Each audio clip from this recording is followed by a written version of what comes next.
Dans cette vidéo, je vais vous expliquer comment sur Mensura on peut insérer des DWG, des PDF, les caler les uns par rapport aux autres pour créer un MNT par exemple ou des différentes surfaces projet. Dans un premier temps, on va lancer une nouvelle affaire, ici.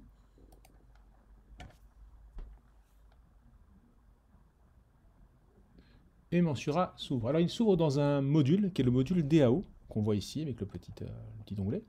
Il faut savoir que Mensura est un logiciel qui travaille sous forme de module. Donc ici c'est le module dessin, DAO, mais vous avez différents modules et on passera d'un module à l'autre en fonction de l'opération qu'on est en train d'effectuer. Tout à l'heure on pourra aussi aller dans le module MNT pour créer le modèle numérique du terrain. On peut aller dans le modèle assainissement, etc. etc. Dans ce module, vous allez avoir différents onglets que vous allez utiliser, un peu sous le modèle d'AutoCAD par exemple ou de Revit. Nous, dans un premier temps, on va utiliser, pour commencer, l'onglet Insérer, ici. Pour insérer, par exemple, on peut commencer peut-être par le DWG, ici, puisque c'est la partie la plus simple. Le DWG, donc moi je vais le chercher à l'endroit où je l'ai sauvegardé.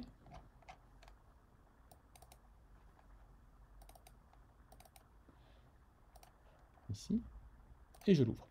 Alors, AutoCAD et Mensura se parlent très bien, il n'y a pas de souci.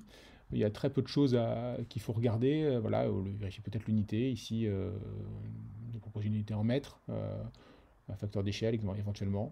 Nous, on va partir sur c'est des choses qu'on pourra contrôler dès le départ dans notre AutoCAD de départ. Ici, on va partir sur cette logique où globalement ça va fonctionner assez bien. Voilà. Et on a notre DWG qui est inséré. On a des dimensions qui sont ici. Au besoin, on peut les contrôler ici avec distance pour vérifier que de là à là, on a bien 10 mètres 97, voilà, ce qui est bon, tout va bien. Ce qui veut dire que globalement, on ne s'est pas trompé dans l'échelle. C'est intéressant de se contrôler toujours. Donc là, on a notre projet, mais notre projet, il intervient sur un terrain au départ. Donc on va insérer notre terrain de départ avec le PDF ici, donc dans la partie PDF. Voilà. On dispose que d'un PDF, nous, au départ, donc c'est celui-là qu'on est obligé d'insérer. PDF. Et je vais chercher mon plan, donc c'est le plan PC cadastre pour nous, là. Voilà. Et on l'ouvre. Alors, il va y avoir un certain nombre de choses à paramétrer. Première des choses, on voit qu'on a une échelle de page au 1 centième. Alors, on ne sait pas trop ce que ça veut dire, cette histoire d'échelle de page. Dans un premier temps, on ne sait pas si c'est pour indiquer l'échelle du plan au départ ou si c'est la taille de la page qu'on insère. Dans un premier temps, nous, on va rester, moi je propose de rester à l'échelle 1 sur 1, et puis on verra bien ensuite, on pourra régler dans un deuxième temps l'échelle à laquelle on va travailler. Donc, on passe à la partie suivante. Puis là, on voit que souvent notre PDF il a été créé à partir d'un DWG, donc on a déjà des calques, puis il y a des éléments qui sont sans calque particulier, donc qui sont peut-être des images, là il nous propose de les grouper par couleur par exemple. On n'a rien de particulier à paramétrer ici, donc on continue ici. Puis là on a une fenêtre qui est importante, c'est celle du réglage de la résolution, de la qualité de l'image qu'on va utiliser. C'est le DPI ici, la densité de points, qui est à 200 dpi. C'est sur un format JPEG de départ, ici. Et puis la compression du JPEG qu'on va avoir. Dans un premier temps, on va commencer par rentrer notre format avec ce que nous propose Mensura de base. On va voir ce que ça donne. Je termine et j'insère. Alors pour les besoins de la vidéo, cette partie-là elle a été accélérée. Mais évidemment, plus j'insère avec une grande qualité, plus c'est long d'insérer les différents documents.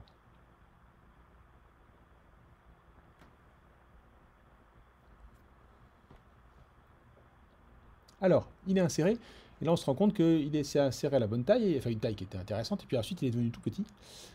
C'est probablement ces histoires d'échelle, hein. C'est qu'ici notre document, ici, il est beaucoup plus petit. Donc si je le sélectionne ici,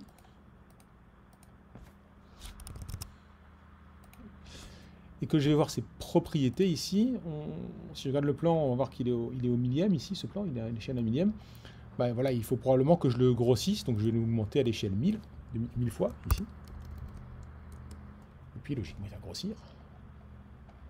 Là je vais voir la qualité de mon document, là, voilà, on a l'air d'être à peu près à la bonne taille là, hein. Voilà, ça a l'air de correspondre. Donc je regarde ici, et puis je me rends compte que c'est parfaitement illisible. Voilà. Donc ici, il va falloir qu'on insère pour le moment en augmentant la qualité de notre PDF. Donc, ici, PDF, je réinsère. Casastre. Alors on est toujours en image plus vecteur, pour récupérer le DWG. On va se mettre de nouveau à l'échelle 1, puis on regrossira derrière. Ici, suivant. Et puis là, on va se mettre en 400 dpi, par exemple, et puis, non compressé. Terminé. C'est logiquement beaucoup plus long à ce stade. Alors, il est de nouveau beaucoup plus petit. Donc on va le sélectionner. Ici, on va dans les propriétés. Ici, et puis on va le regrossir à 14 000.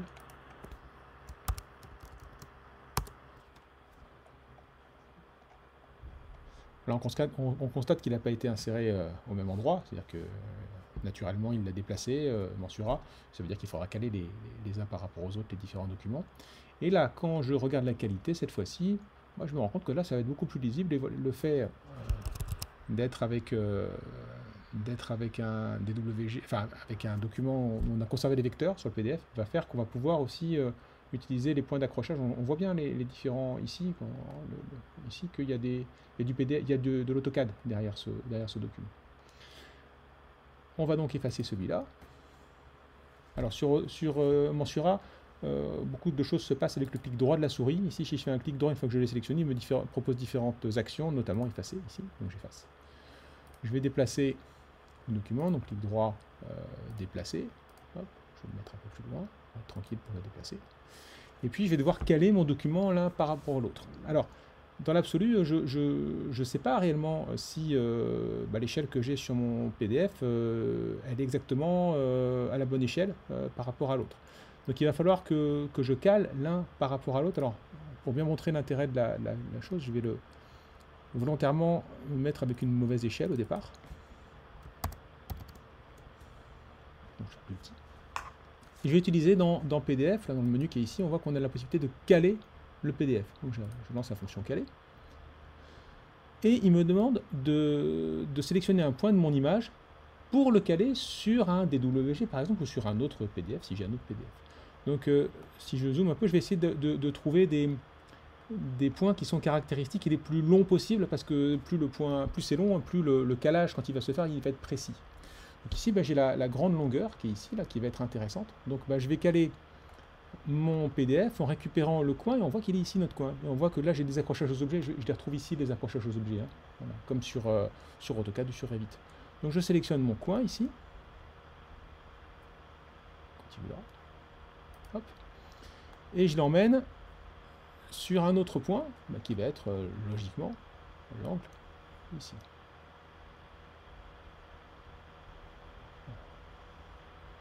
Ici. Et le deuxième point,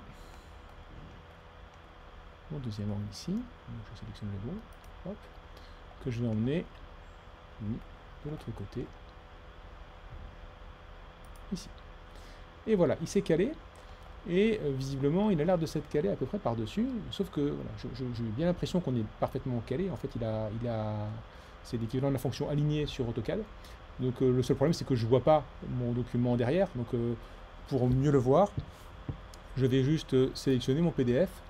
Je peux faire dans un premier temps un clic droit et puis ordre d'affichage pour peut-être mettre le calque en dessous de l'objet ici. Voilà. Et là,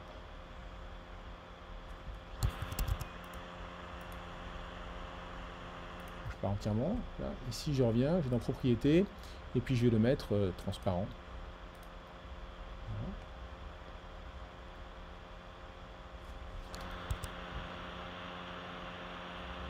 Je sélectionne ici mon objet, clic droit, ordre d'affichage, en arrière. Et là, j'ai récupéré donc mon objet entièrement là. Et je me rends bien compte que là, voilà, je suis parfaitement calé l'un sur l'autre. Voilà. Il n'y a pas de souci, je vais pouvoir commencer à travailler. Merci.